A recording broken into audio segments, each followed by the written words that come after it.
নমস্কার সবাইকে, আমি Tuli Saha. This is from cooking by Shreyas mom. আজকে আমি তৈরি করব ঘরে বানানো এবং স্বাস্থ্যসম্মত চকলেট কেক। আজকের এই চকলেট কেক বানাতে যা যা লাগবে তা হলো 2টা ডিম, চিনি, তেল, ময়দা, cocoa powder, baking powder, baking soda, liquid দুধ, চকলেট এসেন্স, কফি পাউডার। তাহলে চলেন শুরু করা যাক আজকের এই চকলেট কেকের রেসিপিটি। প্রথমে একটি মিক্সিং বোলে 2টি ডিম, 1/4 কাপ চিনি, 1/4 কাপ তেল একসাথে মিশিয়ে নিয়েছি। এবার তার মধ্যে ময়দা, cocoa powder, baking powder, baking soda একটি চালনিতে নিয়ে চেলে ডিমের মিশ্রণটার সাথে মিশিয়ে নিয়েছি।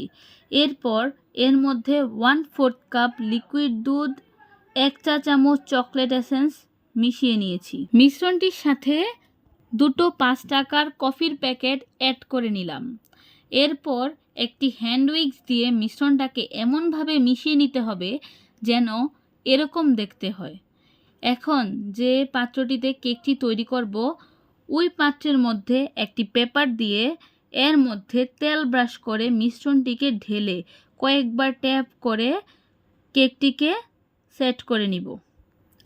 এবার চুলায় একটি কড়াই বসিয়ে তার মধ্যে একটি স্ট্যান্ড দিয়ে ঢাকা দিয়ে হাই হিটে 10 মিনিট গরম করে নেব। 10 মিনিট পর ঢাকনা খুলে কেকের পাত্রটি বসিয়ে নিব। তারপর ঢাকনা দিয়ে 25 মিনিট লো হিটে বেক করে নিব। 25 মিনিট পর ঢাকনা খুলে একটি কাঠি দিয়ে চেক করে নেব। যদি কাঁচা হয় তাহলে আরও কিছুক্ষণ বেক করে নেব। এবার কেকটাকে চুলা থেকে নামিয়ে নিলাম। আমি আমার পছন্দ মতো কয়েকটা চকোবিন দিয়ে কেকটাকে সুন্দর করে সাজিয়ে নিয়েছি। আপনারা চাইলে আপনাদের ইচ্ছা মতো সাজিয়ে নিতে পারেন বা নাও সাজাতে পারেন। তাহলে তৈরি হয়ে গেল আজকের এই চকলেট কেক। কেমন লাগলো আজকের এই রেসিপিটা অবশ্যই কমেন্ট করবেন, সাবস্ক্রাইব এবং শেয়ার করতে ভুলবেন না। ধন্যবাদ সবাইকে।